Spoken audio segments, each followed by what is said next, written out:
Hello. Welcome to a new video. We just got a letter.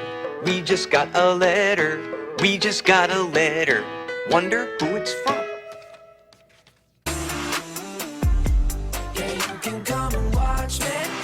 It's a letter from our friends.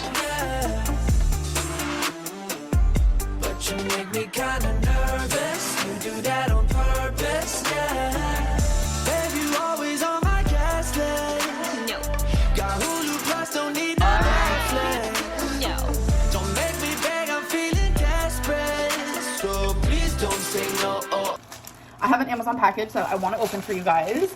It is Soul Therapy, a 365-day journal for self-exploration, healing, and reflection.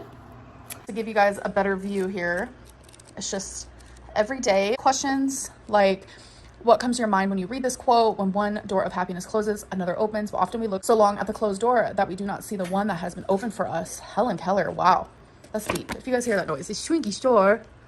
What is that noise you're making? Okay, you guys, so I have to show you a before. So this is how my living room was looking. And then Tweaky's bed was in the way, so we just had it up there. So this is not how my living room usually looks because I am very anal.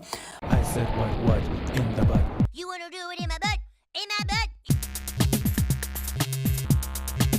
But I just wanted to show you guys like my before because we finally are finished with the gallery wall. So this is how it looked prior to. And I don't know, I wasn't feeling it anymore. I do love those, so I had to keep those though. But like the 3 bigger ones, I was over it. So are you guys ready for this? Look. Oh my God, I've never been more proud. Like, I don't know, growing up with the hard life that I had to grow up with.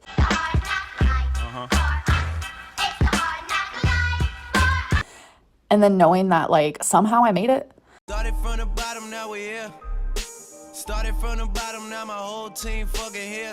I know a lot of people don't think so, but somehow I was able to make it. But it's so much more than that to me because I grew up with mold, cockroaches, and now look, like, I think I find strength in this. So yeah, I'm just really proud. Isn't it beautiful?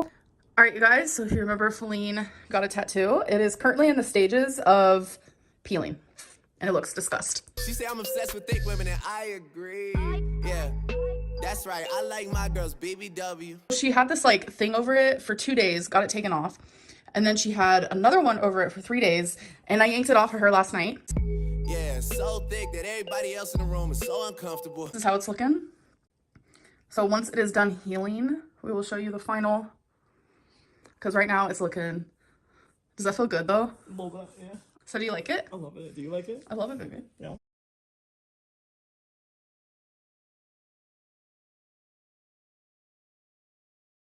Hello, people. It's been days since I actually vlogged. Today's my 6th therapy. It seems like I vlog only on therapy days. Today I'm very like grandma chic. I thought I left that era. I know a lot of people like to think that I don't, but I'm smart. I feel like I'm Dr. Lynn. I just know things, feel things, sense things. I noticed lately, like when I lay down flat, my stomach kind of has like a bulge. That's a huge bitch. And I'm just like, what is happening? Like, it doesn't hurt. It's weird. It's something like new. So most fat people, a lot of fat people, they get hernias. Just to keep it simple, a hernia is an abnormal bulge. It's a bulge in your, most common in your groin or in your belly button. You see a little, all of a sudden you have an outie, and that's pretty much a hernia. And I recently, like a few months ago, just took a test to see if I had one, and I never got my results back. One of the most common causes of hernia is chronic cough, constipation, or lifting kind of light or moderate weight in awkward positions. The coffee table heavy. I don't know, in my heart, I was like, something's not right. And so I figured, okay, so I guess everything's in the clear because if something would have showed up, they would have told me. So I ended up calling to get my results because I never was told my results. And it turns out I do have a hernia. The fact that I like knew that before being told that, like, I'm 32 years old. I don't think I could go to college to be a doctor at this point. But it's like, I feel like in my past life, I was a doctor or a nurse.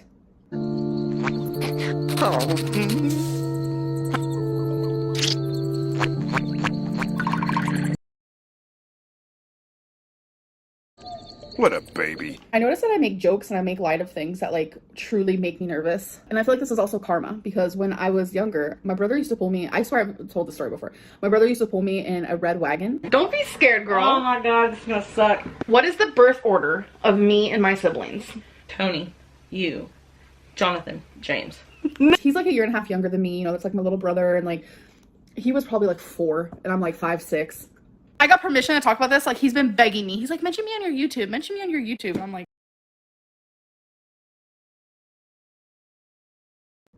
and I was chunky then, okay? And he's like the skinny little blonde-headed cutie, and I'm like this like chunky big sister. I would tell him, if you push me in the wagon, I'll push you next. You're joking, right? And so he'd always pull me in the wagon, and I would never do it for him. Because she's a bitch. And it was, I want to say like a year later, we found out that he had a hernia, and he had to get it removed. And that's a story that's like, do you guys have stories in your family where it's like consistently told and talked about? That's one of mine. Has lying always been an issue with Amber? Yeah. What kind of things would she lie about? Stuff that happened at home. I'm guessing now stuff that happened in her family. Yeah, so this is my karma. Careful what you say, karma like a bitch. That's what we call karma, bitch! And I literally just found out as I'm getting ready to go to my therapy, so that's a whole moment. Can it be fixed in weight loss surgery? So that was like the first question I asked, and they said that sometimes they'll do that and sometimes they won't. But since I got that test done, my hernia has obviously grown because I didn't have like that bulge when I got my appointment. You know, I know that it's like normal for someone my size to have one. That's not normal. Nothing about you is normal. But it's just kind of like goes to show that like health at every size is so silly. Like, I don't understand the concept. Literally no research to support that losing weight increases your health. People that care about their health don't put their health at risk by engaging in dieting activities. I never will understand the concept. Losing weight is not healthy. It doesn't benefit your physical health in any way, shape, or form. I do think like respect at every size is a thing, and I feel like a lot of people are lacking that. Health has absolutely nothing to do with the amount of fat on your body. And I do believe that beauty at every size is a thing, but it's just like, why do you glorify, you know, being fat? Why do you glorify being morbidly obese? Why do you... Hey, bestie! You're wrong. If you lump all fat people in one group together as though they are not very different individuals, that's fatphobic. Do you understand what I'm saying? But like this whole health at every size is just not a thing. That I do show the ugly side. Like, I literally got cancer, uterine cancer, because of my weight. If anything, I should be like the walking proof, or walking like... Hey, Coral! Coral! example of what not to be and to lose your weight, or you're gonna get a freaking hernia. So love that for me. Cute, cool, fun. 12 seconds later. Yeah, I think I'm nervous because my appointment's coming up, and I had to write that thing for my therapist where I had to talk about like why a certain traumatic event happened to me. And I was thinking about sharing it with you guys. I don't know, I'm kind of like iffy on it. Well, then why did you bring it? But yeah, I have a feeling we're gonna be talking about that a lot today, and I'm not sure I'm 100% in the mood. I'll probably see you guys after therapy, which is in 2.5 hours. So I'll be seeing you guys in 3.5. So I'm gonna go. Bye. So I'm mid makeup and now I'm crying because I have a hernia. Like at first it was like, wow, I was right. Love that for me. And now that it like has sunk in and I'm sitting here talking to Feline, who is over there right next to me. I've realized that like food does this. Because I have to eat to survive, whatever. If you guys don't agree with what I eat, cool. Like food that is supposed to like make you like survive and live and like be in your happy era, like no, it does this as well. But I just tend to like laugh when I'm nervous, and then when something finally like hits me and like sinks in, that's when I start crying and it starts like hurting. But I did this to myself, so. Crying, whining, little baby bitch, acting out like an adolescent girl who whines on Twitter. Hey, buck up, grow the fuck up, you crying, whining, little baby bitch. Wow, crying before therapy. I haven't done that yet, so that's a first. Because I didn't even know what a hernia was until Feline had to tell me. She told me what it was and I just like broke down.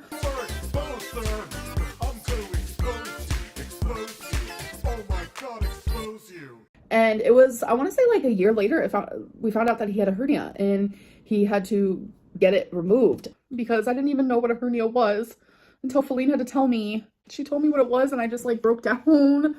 I don't know what I thought it was. Like, so much for being a doctor, right? I think what's currently happening is I'm just going through a cycle of a lot of emotions at one time right now, and I'm starting to feel overwhelmed because it's like therapies on top of that. So I'm gonna go. Hey guys, so it's been a few hours. Therapy is now completed. Things are just getting so deep, so real that like counting these therapy sessions is so silly. Therapy session number 1 versus now is like so different. Like I was just like ready to do the 12 and now I'm just like, no, I'm ready to like heal, just for the sake of like weight loss surgery, journey, pre-op, what I need to do beforehand.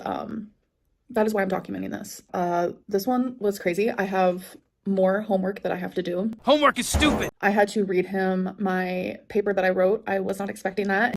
Anyways, so I read it, I cried. I have to fill out these like stuck point worksheets every single day until my next appointment, which is in a week from now. And I didn't really understand the concept of stuck points until this session. And stuck points are just negative thoughts that you have that prevent like positive outcomes. I wanted to read some. These are actual things that I said in today's appointment. People are always lying or hiding something from me. I can't trust anyone. If my parents didn't want me, why would anyone else? No one cares. No one believes me. So those are some stuck points that like really called out to him as I was speaking today. But the really big piece of homework that he said that people usually write upwards to 8+ pages. All right, 1 page down. How many more to go? I have to write about the one traumatic event that I am choosing. And I have shared this with you guys before about how I saved my baby brother. But my brother Jonathan, he was in his crib, which was located in the living room next to curtains, and the curtains had really long strings. And I made a whole story time about it. My parents were on a lot of drugs. I couldn't make them up. The curtain strings was wrapped around his neck. I was screaming at my parents, shaking them, and they wouldn't wake up. And my baby brother was strangled with the curtain, like from the blinds, this thing. It was around his neck, and I saved his life because my parents wouldn't wake up. I had to save my brother's life. He was literally on the verge of death. And if it wasn't for me being there, he would have died.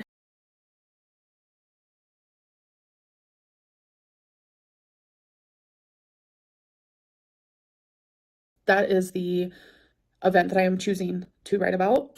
My therapist noticed that this one caused, a great reaction, and he thinks that this is a good one for me to write about. So I have to write about it as if like it just happened. I have to write about what I smelled, what I felt, like go through every last detail. And then I have to read it every single day until my next appointment. And I have never done this much work in therapy, ever. I never have. And I feel really good about it, honestly. Like, I see improvement, and my therapist sees improvement because he's like, the things you're talking about today, a month ago, you wouldn't have. And, if he sees improvement and I feel it, then I know I'm doing the right thing. So I'm just really happy about that. But I'm going to end this vlog. I hope that you guys did enjoy, and I will see you guys in my next one. Bye. Gone somewhere and dyed my hair now. Wanna be alone. It's much too bare and you don't care, and I wanna play alone. I know that you got I've got so you much in fun. my sight.